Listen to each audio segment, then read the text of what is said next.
All right, we're about to go live on Wall Street Sizing Up. Getting a little finishing touches here. And we are live on YouTube. There we go. All right. This is Wall Street Sizing Up is the channel. This is stock market news today for March 1st, 2021, year of our Lord. Quick bites of news that you probably will not hear on CNBC.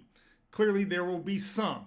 I do this more for me than probably for you, but if you find value in it, that's great. What I do is I take a ton of newsletters that come in each day, and I put them together along with the market news and go through them. We do a lot of things here, and I like to keep up with the markets and like to see what's going on with 13G and 13D filings and what hedge funds sizing up and who's trading heavy, and that's what we're going to do. So today, let's get started. As we go to the markets on finviz.com, Dow was up a little bit more, but it finished the day up 600 points. It's good to see. NASDAQ was up almost 400. I want to say the bear territory was like 13. The floor was 13, I think. So that's good. I know ARK was back up. I know that we've talked about ARK. Last two episodes of Stock Market News today, as Kathy Wood could have gotten into a liquidity crunch today. All of her funds were up about 4 to 5%. S&P was up 90. Big winners. Some of the ones I can't believe. SOS was a big winner. We'll have more on them.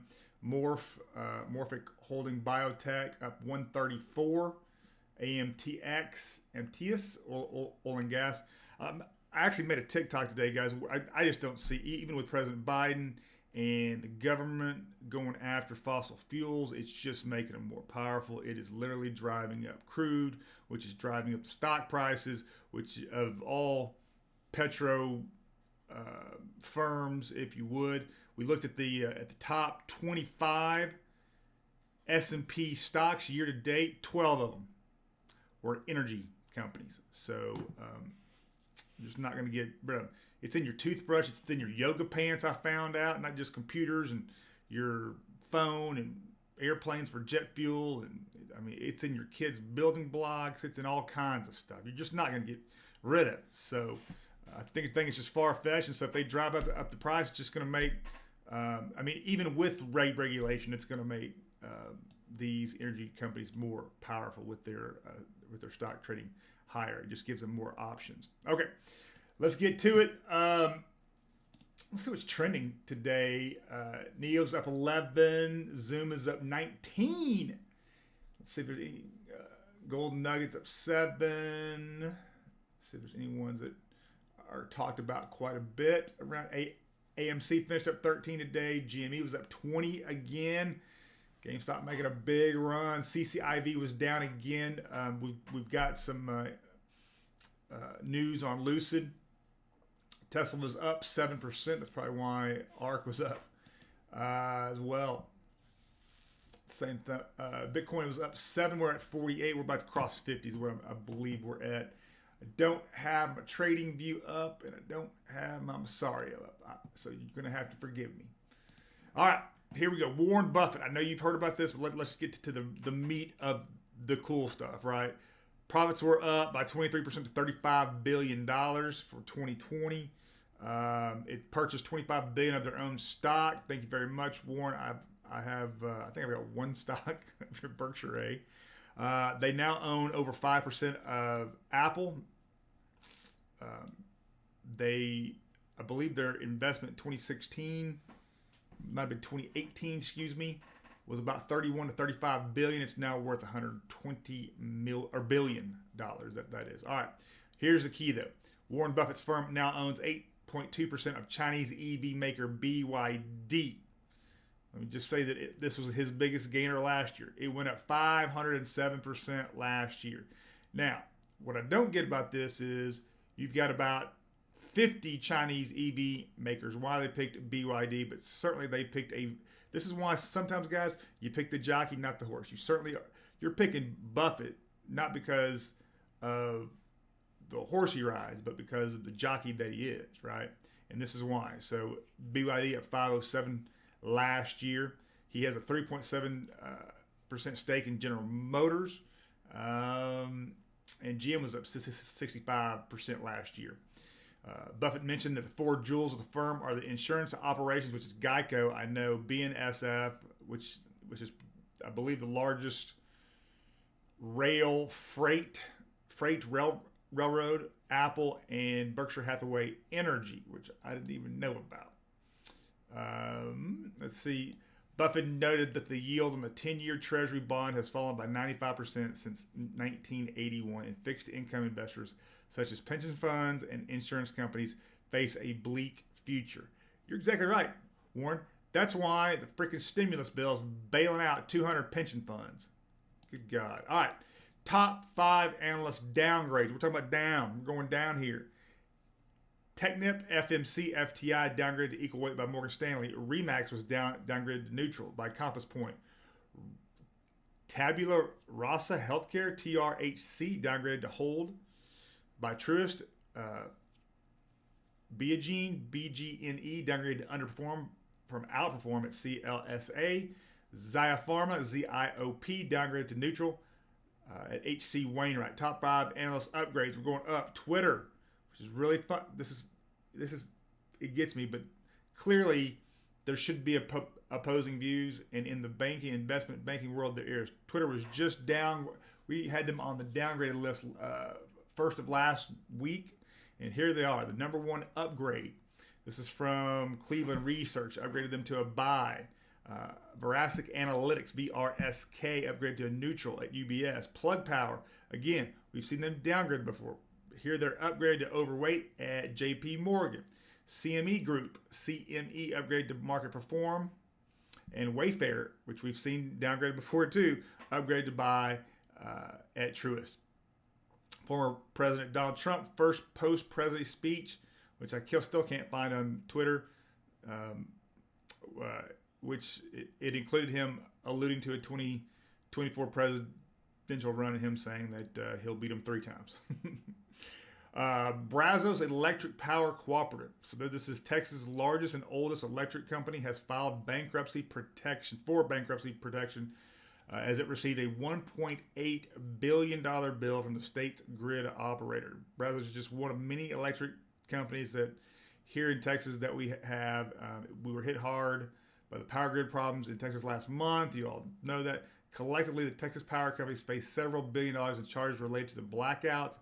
And on Friday, the Electric Reliability Council of Texas, ERCOT, which manages the power grid, said that $2.1 billion in charges so far have gone unpaid. I believe that was for the backup power.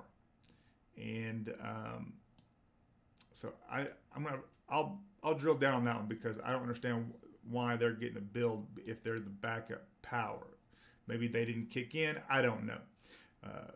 According to the recent study by WorldPay last year, digital wallets surpassed for the first time as the number of payments method at all points of sale globally. All right, so it surpassed cash. It surpassed cash is what it did. It surpassed cash at all point of sale terminals globally, mostly in Asia. I don't think that's here in the U.S., but globally as a whole, yes, it did. In e-commerce alone, digital wallets have dominated checkout since at least 2018, the year that WorldPay published its first global payments report. So with that said, that's pretty cool. That paves the way for crypto as well, and I'm sure that probably includes some crypto too. So. Wall Street bets. There continues to chatter regarding plans to spend the stimulus checks to boost GameStop to the moon. Looks like they're already starting that. Citibank is warning that Bitcoin is at a tipping point of mainstream acceptance or speculative implosion. The research notes and states that Bitcoin could become the currency of choice for international trade. I don't believe that is anywhere the case. How could it become the currency of choice for international trade? The only way is if Lightning Network steps up its game. But a number of issues include concerns over scalability, and potential regulatory backlash stand in its way. Completely agree. Huawei. We're always talking about Huawei, right? Huawei denied the reports. Sorry, I'm missing it.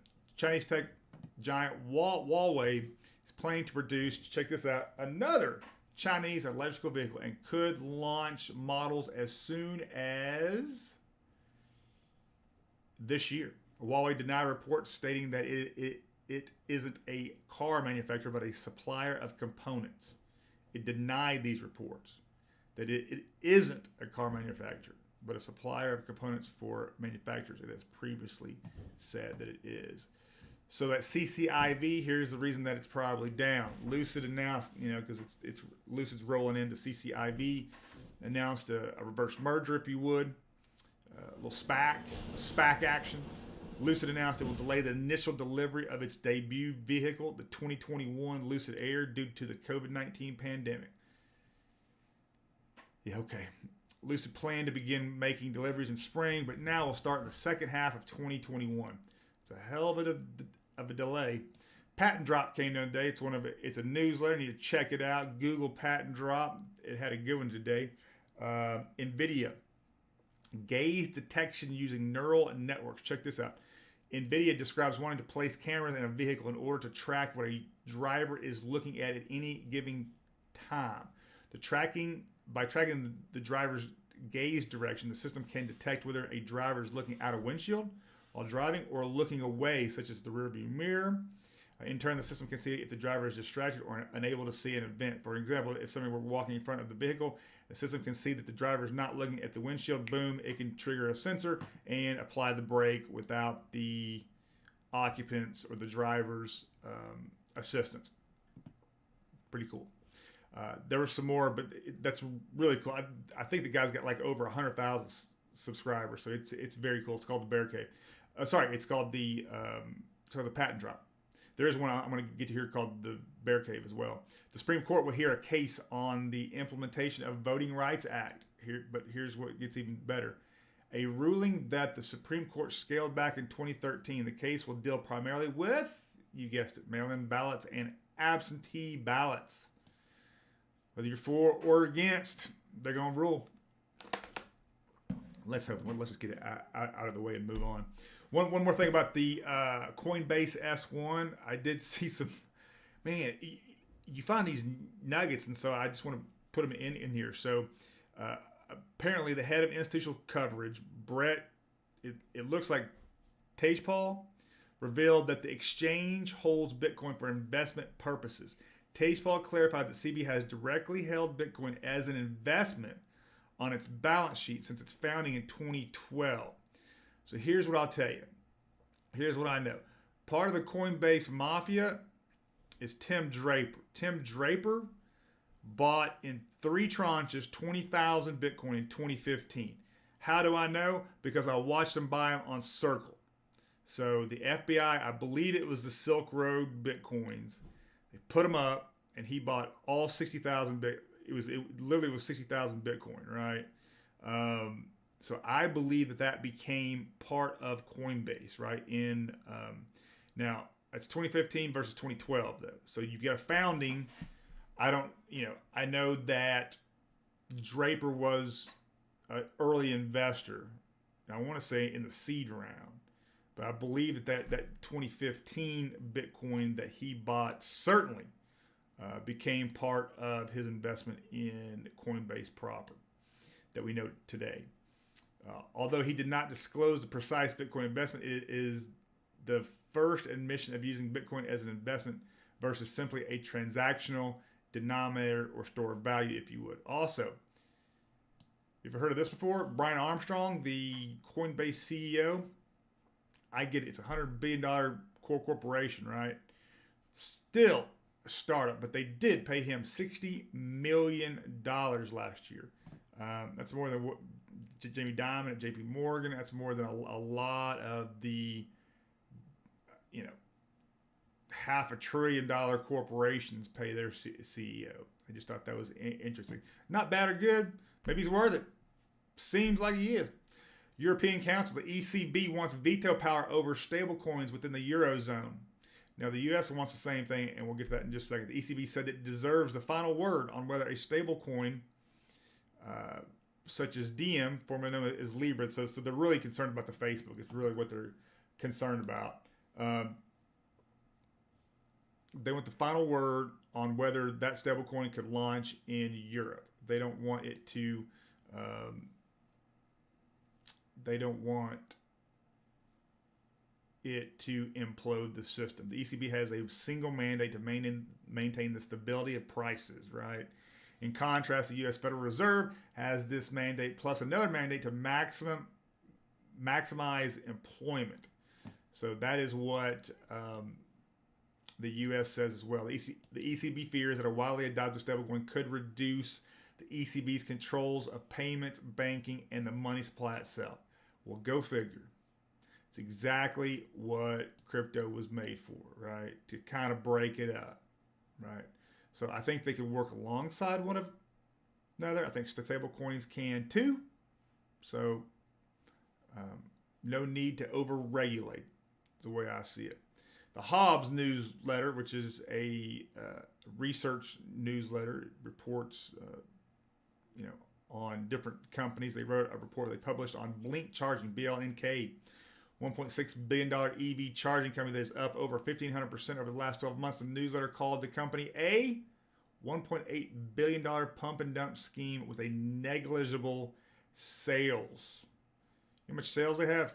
1.6 billion is what the market cap is. They have 4 million in sales. My wife has more. Hindenburg Research published a critical Twitter thread on SOS Limited. So SOS, if you did not know, it's a Chinese blockchain cloud company. Now, they changed the name. It's SOS Limited. SOS Limited, I want to say, was the one that was up today. There it is. It was up 40%, right?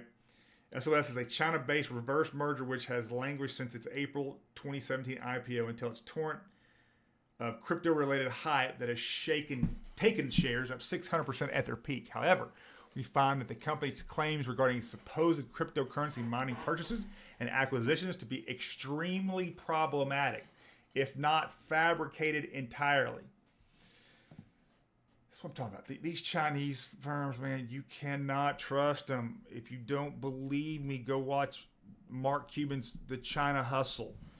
It was literally made in like 2017, 2016. I don't know, but it's a crazy look into these Chinese companies and what they're trying to do to American investors. I'm not saying all, but I'm saying some, maybe even most. Fanatics is an entertaining joint ventures with Hill House Capital Group. It's entertaining a JV with the Hill House, Asia's biggest private equity firm. It's going to set up shop in China. Fanatics China, based in Shanghai, will establish local e-commerce partnerships for international teams and leagues. With Hill House help, Fanatics enlisted Alibaba and Tencent to power the online stores and IRL stores. That's the in real life. Stores are also in the works.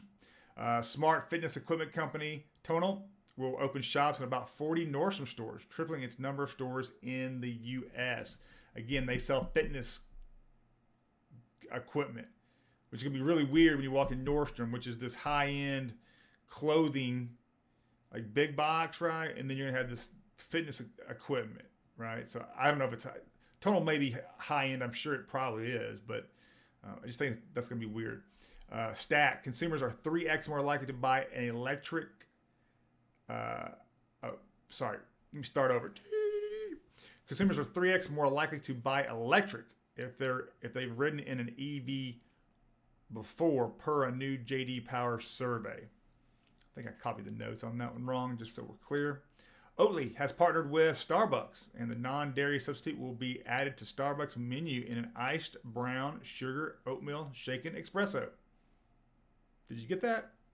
Robinhood has added 6 million new customers accounts, and so far in 2021, they may have added that, but after the GameStop fiasco, what did they lose? They're not telling you that. Verizon warned users on Twitter, listen to me. If you have a Verizon phone, turn off the 5G and use the LTE service if they want to save batteries. So what they found is, I just read this briefly, is that if you have a Verizon service phone, the 5G, if you put it on 5G, and a lot of your phones are, I don't think it's default, but it could be. If it's on 5G, it will drain the battery in quickly. Let's just say that a lot more quicker than the LTE service will. Don't know why. Talk to Verizon. Goldman Sachs analyst said that risk on Bitcoin, that really means risk off, and defensive gold serve different roles in investment portfolios with enough room for both in the market. I fully agree. I think gold is a good store of value. I think Bitcoin's a good store of value that's movable. So with that said, guys, that is it for today. I tried to do it in 10 minutes. I'm pretty sure that we did not make it today, but that is stock market news today for March 1st. Check out our sponsor, stocktrade.tips. They have one goal to help you profit off the insider knowledge of the hedge funds. They send you SMS texts of hedge fund positions they believe are still profitable. Again, thanks again, guys. We appreciate you. Have a great night. Watch your six. You go hard.